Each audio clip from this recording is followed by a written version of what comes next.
Welcome, internet friends, to subscriber storytime number 8. If I sound exasperated, it's because I am. This is the second time I've recorded this. I wasted an hour, and I wasn't actually recording, and I'm very frustrated. But just to make you guys aware, I have a vacation coming up in early February, but I'm working extra hours to have videos prepared for those 2 weeks, so we won't miss any uploads. And in doing that, though, I've only had time to get one video ready for this week, so I'm hoping to have 2 videos out a week again next week, though, and one of them will be Dark Matters, so just a heads up with what's going on with me. So grab a blanket, hot beverage, and turn down the lights. Maybe say a prayer to Satan or something. I don't know how you guys prepare for these things. We have 7 submitted subscriber story times today, so without further ado, turn out the lights and enjoy.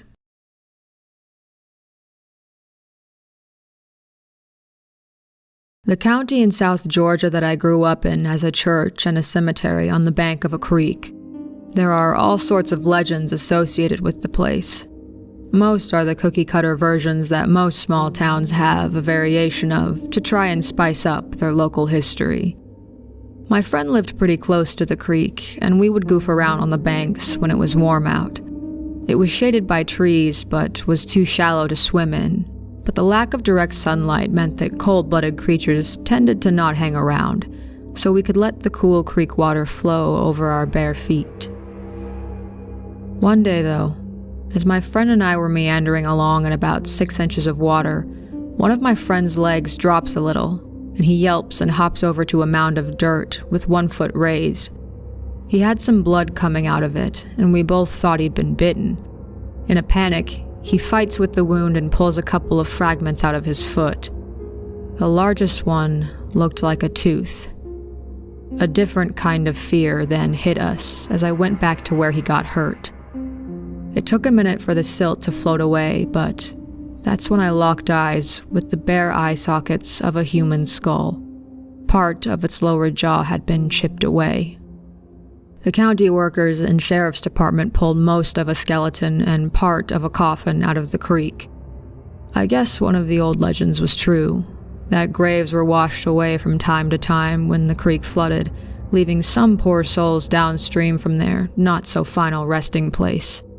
Sadly, the man my friend inadvertently curb-stomped was never identified, but both of us went to his burial, partly out of guilt, but mostly out of fear.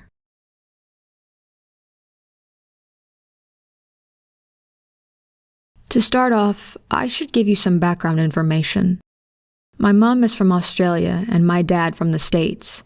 Their marriage didn't last long, and I spent a lot of my childhood going back and forth between Australia and America. From about the age of 5 till age 8, I lived with my mom and grandmother in Australia. My mom was in and out, so I pretty much played with the neighborhood kids. One friend in particular was Margot. She was a little blonde child and very pale. She always wore the same outfit every day, navy blue school uniform with a white shirt underneath. It had a butterfly collar, and the collar was embroidered with flowers. We would collect pollywogs, climb trees, etc., all of the normal stuff kids did. At age 8, my father got full custody of me, and I was back in America. My mom stayed in Australia, and I didn't see her again until I was 17. I moved back to Australia after I graduated high school in America.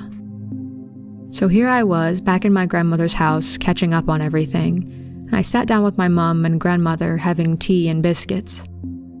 That's when I brought up Margot. I asked how she was and if she still lives next door. My mom turned to me and said, "You can't know Margot. She died of leukemia when I was a child."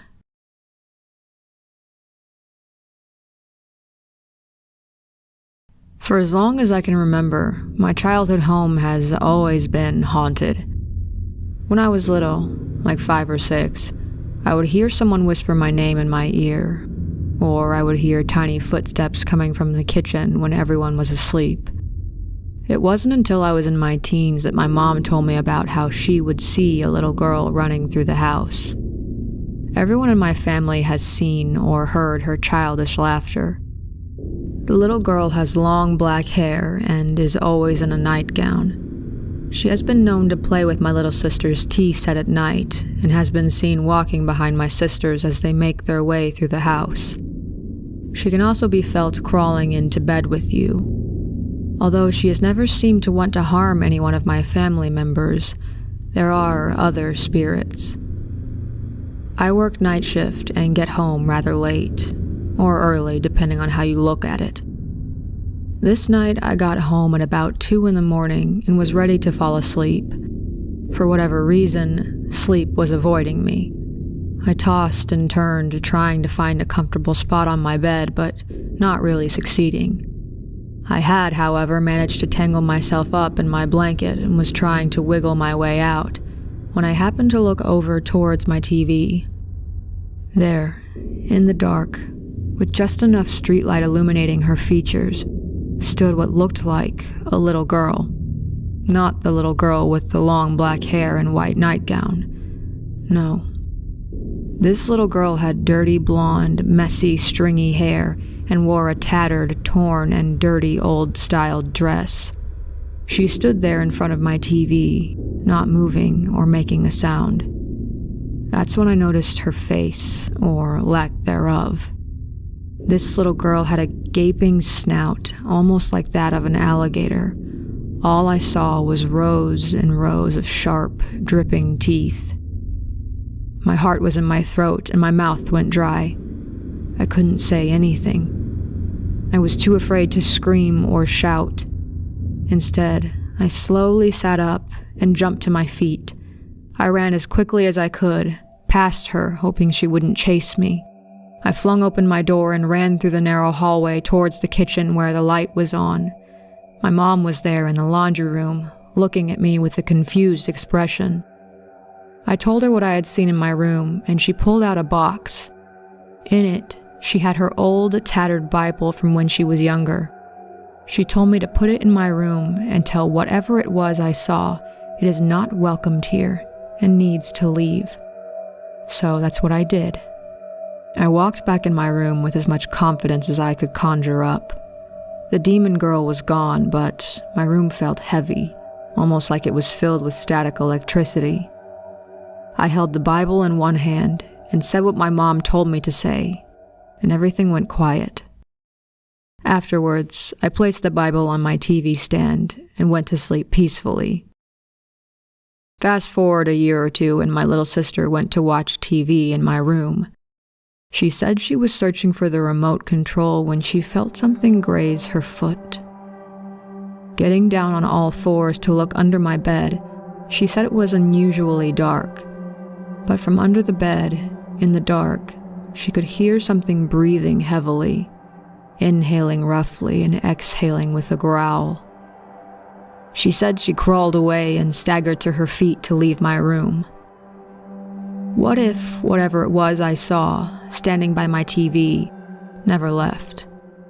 What if it just went into hiding?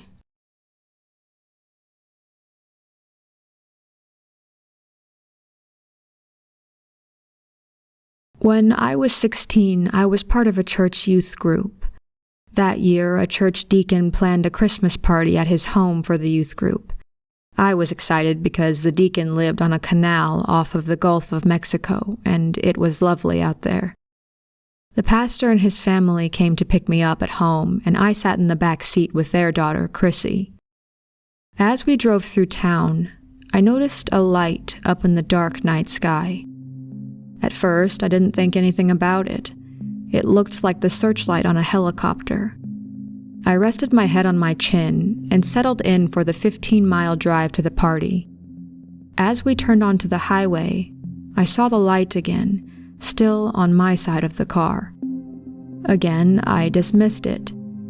It wasn't until we left the highway and got on the winding road to the beach that it grabbed my attention again. Now, as I was looking at it closer, it was a solid white, but I realized it couldn't be a helicopter. The light was not a radiating light like that of a searchlight. My curiosity turned to concern when it came to me that no matter how many twists and turns we took on the winding road, the light was always on my side of the car, flying straight and true. I finally decided to say something to Chrissy. I pointed out the light, telling her about its strange actions. She leaned over my lap and looked out my window to see for herself. I was sitting on the back passenger side of the car, and Chrissy's mother, who was sitting in the seat in the front, looked as well. We all agreed it looked like a plane, but it seemed we still had our doubts. When we arrived at the party, we exited quickly so everyone could get a look, but the light was gone. We left the party 4 hours later. As we got into the car, I chose the passenger seat behind the driver this time. Honestly, the night's festivities had driven the strange light in the sky from my mind. That is, until the drive home. Chrissy and I were discussing the events of the party, laughing and enjoying ourselves. Chrissy said something funny, and I turned to look at her. It was then that I saw it. The light, the same white light we had seen hours earlier. The same light that literally followed us 15 miles from residential streets to highways and finally to a winding road leading to the Gulf of Mexico, was back. Chrissy saw the look of shock on my face and looked out the back window again. She gasped. "Is that the same light from before?" Now her father, the pastor, was curious. He hadn't seen the light when we were on our way to the party because it hadn't been on his side of the car, and the light was gone when we got to the party, so he hadn't seen it then either. He began explaining how it could just be a plane since we did live north of Tampa International Airport, as well as an Air Force base. However, his wife, who had seen the light, disputed this. After all, a jet will not only have a white light, it will also have lights on the wings, and we were all used to seeing jets. This was a single light only. As the debate continued, I watched from the back seat. As it had before, the light came around and began flying its straight and true course, this time on the driver's side of the car. "See?" Chrissy crowed. "There it is, it was just behind us." Her father had to admit, and even slowing the car down to take a closer look, that if it was a plane, it was one he had never seen lighted in this fashion. The car was silent on our 15-mile drive, the air tense, and no one but the driver took their eyes off the light. The light followed us and stayed its course from the winding roads to residential streets and finally to my street. This, however, was when something strange turned into something frightening. I lived on a very short residential street lined with houses. The end of the street inclined to a small hill that had a cul-de-sac with 3 houses around it. Behind these houses were trees, and then a very large man-made lake that had long since dried up. As the car turned onto my street, the light suddenly slowed. The motion was smooth and barely observable. The light then dropped and came in behind the car. The altitude was lower, but not by much. "I can see it out the back window now," I said. Stunned silence met my ears, and for the first time, I was really scared. Adults always have the answers for something scary, but not this time. My heart was pounding as we turned onto my driveway. In silence, we scurried out of the car to watch as the light came purposefully up my street, still moving slowly, almost like it was looking for something. I held my breath, waiting for the sounds of engines that accompany a plane. Silence. I looked at Chrissy, and she in turn looked at her parents. They were staring at the light with the same expectant look on their faces. Where was the sound? I remember gripping my purse so tight that it hurt. As we stood outside on that cool December night, the strange light passed over us and then stopped, hovering soundlessly. It was then that we were able to see that it was much more than just a light. The outline of the craft against the night sky was visible. It was square and the edges were rounded, not sharp. The front point was where the light was shining from. However, to say it was shining would be a misstatement. It was not a light like an aircraft would have, We were right about that. It was more like an excessively glowing orb. The underside of the craft had a ring of amber lights, and it was grayish and gray-brown, but I'll never be sure because of what happened next. I will never forget it. This silent craft, whatever it was, hovering directly above us, began to rotate slowly. It made a smooth, complete 360-degree turn, never losing altitude and never making a single sound. After the rotation was complete, it moved slowly and smoothly up the street and made its way past the houses and trees at the end, until it was gone. I have wondered for many years what this strange craft could have been. I have a rational mind that loves to research and find the answers, but even now, I still have more questions than answers.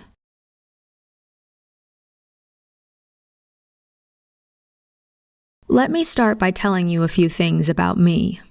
My name is Sage, and I live with my mom.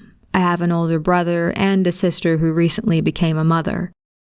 In the summer of 2016, my sister was helping this guy, Andre, because he was homeless. She brought him to our house 2 times, and he even slept on our couch. Another thing about me is I can read vibes off of people, and Andre gave off weird vibes. When Andre slept at my house, my mom and Andre got into a debate about how he swears up and down that he was diagnosed as a genius.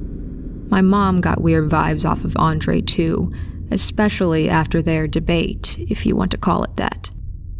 Fast forward to a month or 2 later, Andre shows up to my sister's home with a knife, saying that they needed to talk. She called the police, but they said he was no threat, and this really angered my sister. She quit talking to him, and we didn't hear from him for a while. Then, on October 24th, my sister saw Andre's mugshot on Facebook. He had killed his girlfriend, gone to a bar, then got high next to her dead body. My sister was freaked out for weeks, and so was I. A murderer had slept in my house and could have killed my family. My mom, brother, and sister's husband got over it quicker than me and my sister. I think the worst part about this situation is he had no remorse, and he doesn't care if he is executed.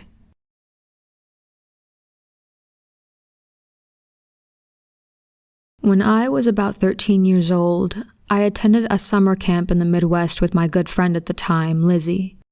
It was a typical summer camp with a lake and cabins and typical outdoor activities. The cabin we stayed in was called the Sioux Cabin, as all of them were named after the Native American tribes. The layout of the cabin is kind of important to the story, so I will try to describe it as best I can. The building was rectangular with the entrance door on a shorter wall. The 12 bunks had been placed in 3 lines facing towards the door, so some bunks touched the wall, but there were 4 beds in the center, almost creating an aisle. There were 2 counselors per cabin. One slept on the bottom bunk near the front, and one slept on the bottom bunk towards the back, just so they could keep track of the campers better. Lizzie liked to sleep above the counselor in the back so she could use her phone at night, which we weren't supposed to do. I slept in the middle aisle, top bunk in the back, next to her, so we could talk and share stuff easily. One night, I was having one of those dreams where you're trying to sprint, but you feel like everything is in slow motion. Then I felt like I was suddenly being suffocated. I felt my gasps for breath pull me upwards, and I awoke sitting straight up. It was dark, but not pitch black, and as my eyes adjusted, I saw Lizzie curled up in a ball, leaning against the wall, clutching her pillow to her stomach, and on her phone. I was confused and whispered to her, asking if she had thrown a pillow at me or something that caused me to wake up in such an odd way. She shook her head and seemed quite scared, which was out of character for her. Usually, she's very brave. She asked if we could go to the bathroom, and I said sure and grabbed my flashlight. The bathrooms were located in a separate building down a path, so we went outside and quietly began walking. On our way there, Lizzie explained that she had awoken suddenly feeling sick only shortly before I had, and didn't want to go back to sleep, so she decided to play on her phone until she was tired again. She then said that everything seemed normal until she noticed the cabin was dead silent.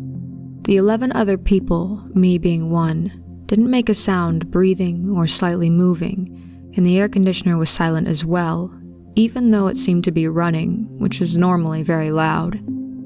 She then was spooked that the time was 3:30 and said I had sat up randomly at 3:33, the devil's time. We both felt unnerved and rushed to use the bathroom and went back to the Sioux cabin, where everything seemed normal again. It wasn't until the next day when we casually mentioned waking up in the middle of the night to use the restroom that the counselor that slept below Lizzie seemed really weirded out. We asked why, and she vaguely answered that all of the counselors were up at that time because there was an emergency at the other end of the lake. She was in the cabin watching us while the other counselor went to a quick meeting on protocol for the event, and no one had woken from the time of 3 a.m. to 4 a.m. We, of course, were shaken and asked if she was sure, which she was, but we were sure of our timeline as well. When we asked what the emergency was, she absolutely wouldn't tell any of us. Fast forward to summer of 2016, when I asked a different counselor who I knew had been there 3 years ago what had happened. Apparently, a dead body was found on the other side of the lake. It was a murder, but clearly messily cleaned up, so the murderer was caught fairly quickly. We didn't live anywhere close to the area, so that's why we never heard any news of it, and the small town tried to keep it quiet so it didn't affect tourism. I would have thought she was lying, but I did ask some locals about the ordeal when I left, and they confirmed it, along with the time. Both me and Lizzie remember our odd trip to the bathroom that night, and are still confused. If we dreamt it, how did we both dream the same thing? I guess it was some sort of glitch in the Matrix, and still makes me feel weird to talk about it to this day.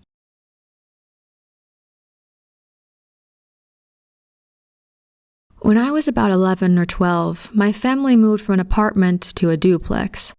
I was ecstatic, as I would have my own room. I claimed my room, which had the view to the backyard, and was the brightest because the sun rose on that side. I didn't notice until much later, but my room had an attic. I didn't mind, I actually found the idea cool. I thought I would be able to create my own little reading nook, but to my dismay, there were some parts of the attic you couldn't walk on because the ceiling would collapse, and even if I was able to walk around the whole attic, it got too hot in there, so we just used the attic for storage. On my first night, nothing was out of the ordinary. However, when the second night rolled around, I kept hearing a sound that reminded me of someone clipping their nails. I thought nothing of it at first. The bathroom was right next to my bedroom, so I thought someone was clipping their nails. But the sound didn't stop. I got up to go see who was in the bathroom, but no one was there. I went back to my room and looked up at the attic door. The sound came from there, I was sure. A chill went down my spine.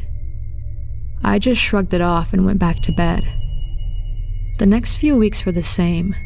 I would go to bed around 9:30, and that's when the sound would start. Then by morning, it had stopped. It's not that I was scared or anything. I found it irritating and kind of creepy. I don't know if it's paranormal related or if there's a logical reason, but I'm so glad that those sounds stopped. But this wasn't the end. The whole year went by and nothing out of the ordinary happened. That is, until my family started to hear loud thumps coming from the attic. They were really loud and happened in the most random moments. It would always frighten us. My dad went up to the attic, and nothing was there. The thumps continued. We couldn't figure out what it was. Then something really scary happened to me. I was sleeping and then just randomly woke up. I had a strange feeling, and when I opened my eyes, my heart nearly stopped. Right under the attic door was a tall, dark figure. It stood there, staring at me. Though dark, I could sort of see the face. It was terrifying. I closed my eyes and screamed. My parents ran out of their bedroom and into my room. When they came in, they turned on my lights and asked me what was wrong. I opened my eyes. Nothing was there. I told them what happened. My dad took it very seriously, as we are Christians. My parents took me to their room for the night. The following morning, my dad blessed the house. He cast all evil out of the house in Christ's name. And after that, everything stopped.